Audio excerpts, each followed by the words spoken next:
Hello there and welcome to my channel. If you enjoy ASMR tingles from soft-spoken or whispered videos, then you've come to the right place. On my channel, I focus on the paranormal, the strange, bizarre. So if this is something that you do enjoy, stick around. Relax, grab a comfy pillow, watch the candle, get a little scared. We're gonna go ahead and get started. Several stories today regarding haunted restaurants, bars, and theaters. The first story is a personal experience of Vern Koenig. Two ghosts visit a McDonald's in Yuma, Arizona. I must relate to you a very strange or weird incident that happened to me during our winter stay in Yuma, Arizona in 1996. One weekday after noon, I stopped by McDonald's restaurant for a cup of coffee. On the north side of the restaurant, there are two doors. One going directly up to the counter and the other further back that leads to the restrooms and then to a booth area around the corner from the counter. I bought my coffee and sat in the first booth of this area between the two north doors, looking toward the door leading to the restrooms. I picked up my newspaper and started looking through it as I was sipping my coffee. There was no one else in this particular booth area, and I noticed just a few customers on the east side area sitting in booths. One waitress was at the counter at the time, and there were a few other employees in the kitchen area. Very shortly, I noticed a man and woman enter the further north door near the restrooms. I did not notice if they came from a car or were walking. They paused, looked around for a moment, and then sat down in the first booth near the door. I couldn't help noticing them because of the way they were dressed and the way they looked. The man was dressed in a nice-looking gray suit and wearing a tie, but his complexion was that of a very sick man. He was very pale and seemed to be sweating, although it was not warm outside that day. The woman wore a Hawaiian-type dress, flowery and very colorful, and it reached down to her ankles. She was carrying a large cloth-type bag. They sat for a moment, and then the woman reached into her bag and withdrew a large towel of some kind and began wiping the man's face over and over again. Then she put it back, got up, and went into the ladies' restroom. I was observing these things, peering over the top of the newspaper I was supposed to be reading. The woman was in the restroom for 5 or 6 minutes.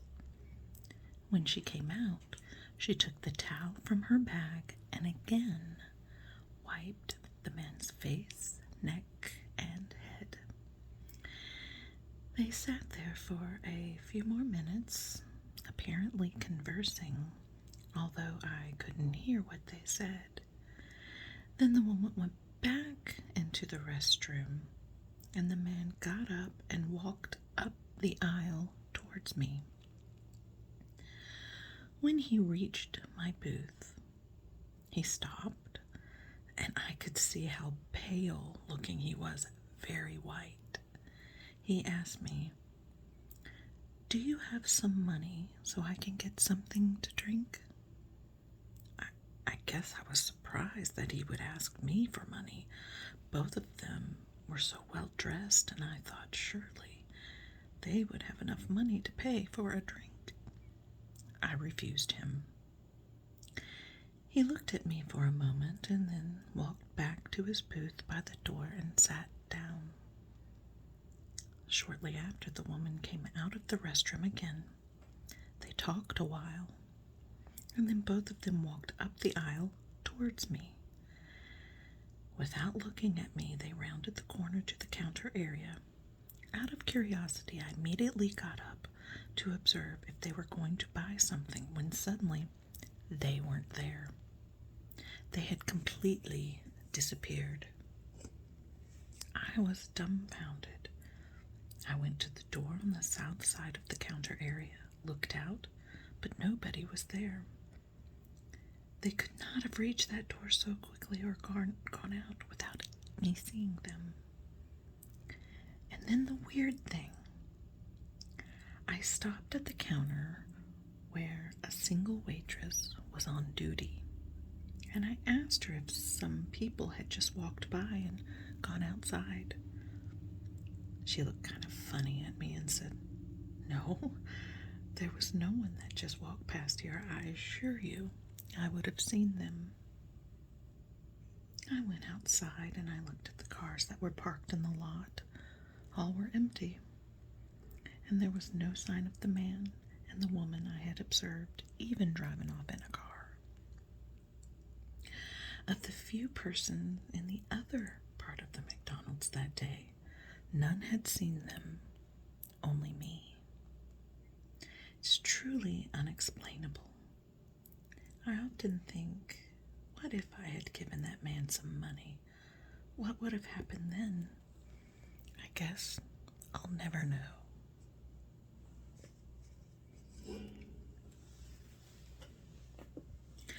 A haunted Godfather's Pizza in Ogden, Utah. This is contributed by Mary Barentine and Michael Zimmer. Utah Paranormal Exploration and Research, UPER, began its investigation of Godfather's Pizza in the fall of 1999. Traditionally, our group has avoided ghost hunting, jumping around from one site to the next in order to better focus on a handful of more active sites. At Godfather's Pizza, we've done the standard video filming, digital and 35mm photography, and auto recording for electronic voice phenomena, or known as EVP. We've also recorded many of the restaurant owner/manager's memories of activity over the past 19 years, beginning with his second night there when the jukebox suddenly began playing, even after the power to that end of the building had been shut off.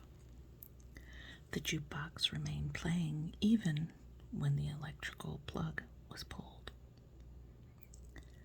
Since that initial encounter, there have been many other events involving the paranormal. A woman, a man, and 2 different boys have been the most frequent visitors seen by employees and customers alike. The tile floor in front of the counter bulged up one morning, rising approximately 8 to 10 inches before returning to level. When the tile was removed later, the concrete underneath was unbroken. Fluorescent lights have shot out of their boxes to arch across the room as if thrown by unseen hands, until about 40 lights lay shattered on the floor. The owner has heard someone whistling in the kitchen on numerous occasions when no one else is there, and customers have seen figures walk through walls, tables, and railings. The owner said one of the ghost boys walked right through him, an event he described as chilling. UPER has done archive research on the restaurant and its riverside location through old books, regional history sources, and the microfilm at the local library. there is fairly convincing evidence, as yet unconfirmed, that the site was once a pauper's field. Its location in relationship to the 100-plus-year-old Ogden City Cemetery, just below the hill from it and right on the Ogden River, would seem to support the possibility. UPER's best paranormal experience at Godfather's was in 2000. During an after-hours investigation, a vague mist was seen forming in the middle of the room. Although the apparition's physical appearance lasted only seconds, UPER's general manager, Mary Barentine, was able to snap several photos of the manifestation before it disappeared. It was from one of these that the Godfather's boy appeared.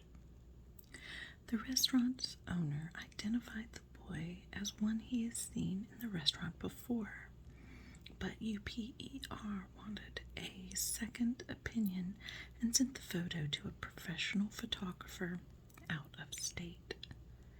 In response, he noted, "I opened it, the photograph, in Photoshop 6, cropped the image to the area you now see, increased the resolution to 300 ppi, and changed the image size to 7 inches high. Then I used the unsharp mask filter at 100% with a radius of 3.3 and a threshold of 0. Those were the only settings I used to clean it up.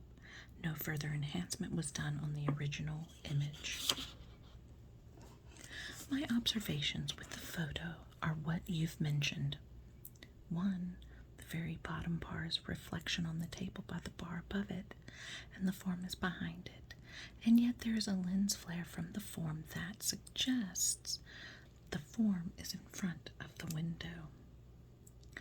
Here is what I see in the image. It appears that the figure is standing inside the room, though there doesn't appear to be anyone physically in the room itself. There is some mist-like substance that seems to be in the area where the person would be standing, if there was someone in the image. By zooming in on the photo, I can sort of see that the person is short, appears to be a boy, though it's impossible to be certain. The person's face is in profile, the nose being obvious, as is the ear. The hair seems to be parted on the person's left side, since that is the area of the head that appears in the reflection. A white starch collar is the most prominent feature of the person's clothing, leading us to assume that the figure is a male. Also, it appears that the figure is standing at the front edge of the table, the edge nearest to the camera lens, and is leaning with his or her left hand resting on that flat edge of the table. The shirt is rather blousy and is ill-defined, but is still visible. Our next story is by the investigation by renowned psychic investigator Richard Sinnott, and is titled "The Ghosts of Sandy's Restaurant, Ventura, California." Sandy's is best known for its steak and seafood, but the regular customers believe this restaurant is haunted by at least 2 ghosts. The manager states that he has never seen anything, but he does admit that customers tell of odd happenings. Some say that they have seen a dark shadow following them into the place. Still, others say they hear things in the back room, things like silverware moving about with an odd tinkling sound. Several years ago, a woman witnessed a glass levitate and fly across the room, smashing against a wall. There is a persistent cold in the back room of the place that is apparent even on a hot day. Could this cold spot be evidence of a ghost? The stories that reached me were so dramatic that I felt I needed to conduct an on-site investigation. I drove out to the very modern-looking cinder block restaurant on the corner of Saviour's and Bard Streets. It was deceptively ordinary-looking. When I pulled in, I started to get the impression that the stories were just so much folklore or perhaps the product of liquid spirits and nothing supernatural.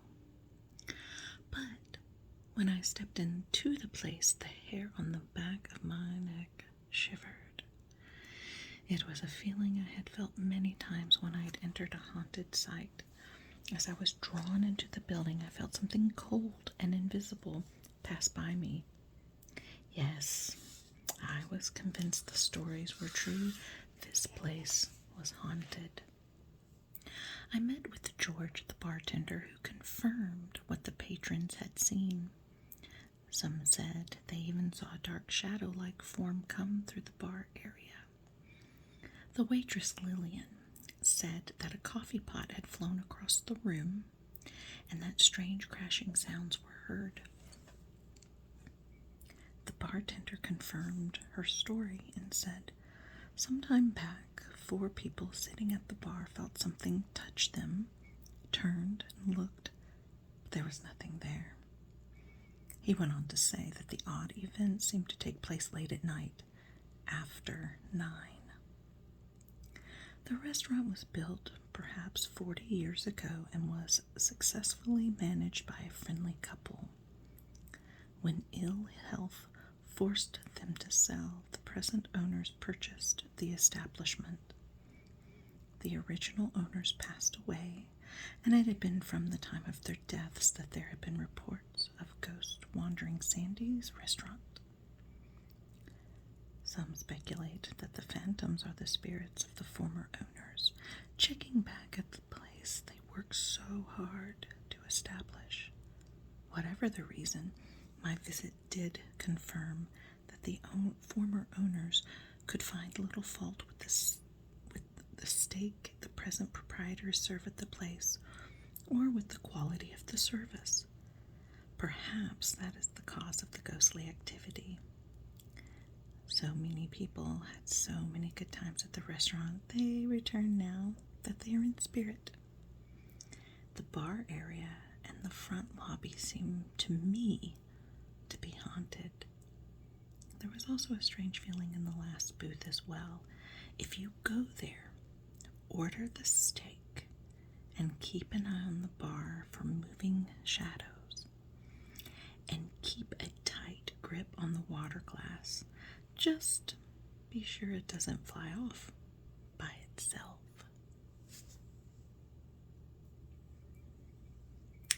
Our next story is titled A Vanishing Restaurant Outside of Amarillo. In the early summer of 1987, Sam and Clara were traveling to Amarillo, Texas on a business trip. Shortly after midnight, they decided to stop to eat at a quaint, rustic-style restaurant that neither of them had ever noticed on previous trips to the region. They remembered that the food was prepared in an excellent down-home country style, and that the waitress, the cook, and even the other customers were so friendly in a sincere manner that Sam and Clara truly meant their promise that they would stop back again. And we tried to do exactly that on our return drive, Sam said, but that great little down-home restaurant was nowhere to be seen. We even looped back a couple of times, thinking we might somehow have driven on by. We even got into an argument, each of us insisting that we remembered exactly where it was. We just couldn't find it. And since the hour was getting very late, we drove on. Because their business required a number of return visits to Amarillo, Sam and Clara traveled that route on 3 consecutive weekends, each time keeping a watch for the restaurant with the wonderful cooking. But it seemed as though it had simply vanished. Since then, we have driven that route a dozen or more times, Sam said, but we never again found that friendly little restaurant. Indeed, Sam and Clara may have been extremely fortunate. What if the friendly little restaurant appeared and disappeared every few years? A kind of Texas-style brigadoon. They might have been lost in time and space for decades, but at least the food and the company would have been good. Our last story of the day. A protective ghost at Homestead Restaurant, Jacksonville. Alpha Painter operated a boarding house in the cabin that later became the Homestead Restaurant in Jacksonville, Florida. Alpha devoted her life to the place, and when she died in 1962, she was buried in the yard behind the building. According to many of those who have patronized the place in recent years, Alpha Painter has never left the homestead and remains its protector. Steve Macri, a former owner of the homestead, admitted to Michelle Newbin Gillis of the Jacksonville Daily Record, September 22nd, 2002, that in the 26 years that he ran the place, there were many things that he could not explain. In October of 2001, just before he closed, there was a rash of complaints from women who claimed that an invisible someone was touching them on the shoulders. Macri also mentioned the newly hired dishwasher from out of town who asked who the lady in the long dress was who was watching him from the top of the stairs. A young employee who was shooting hoops during his break ran back in the restaurant screaming that he had seen a woman in the backyard, half in and half out of the ground. A new ownership team, which includes Kathy Johansson, whose family owned the homestead until 1975, reopened the restaurant in September 2002. Although Johansson said that she had never seen the ghost of Alpha, she knew that over the years that her father owned the restaurant, many customers and employees had claimed to have seen her. Contractors working alone in the building after hours complain of being touched from behind. Many have left and never returned to complete their work. According to tradition, Alpha's spirit appears most often in mirrors in various rooms in the restaurant. Many patrons have reported seeing her leaning over the fireplace in the center room. Thank you all for listening. I hope you were able to get a little scared and even be relaxed at the same time. Hit that subscribe and notification bell. I am back and I'll be uploading more videos soon. Until then,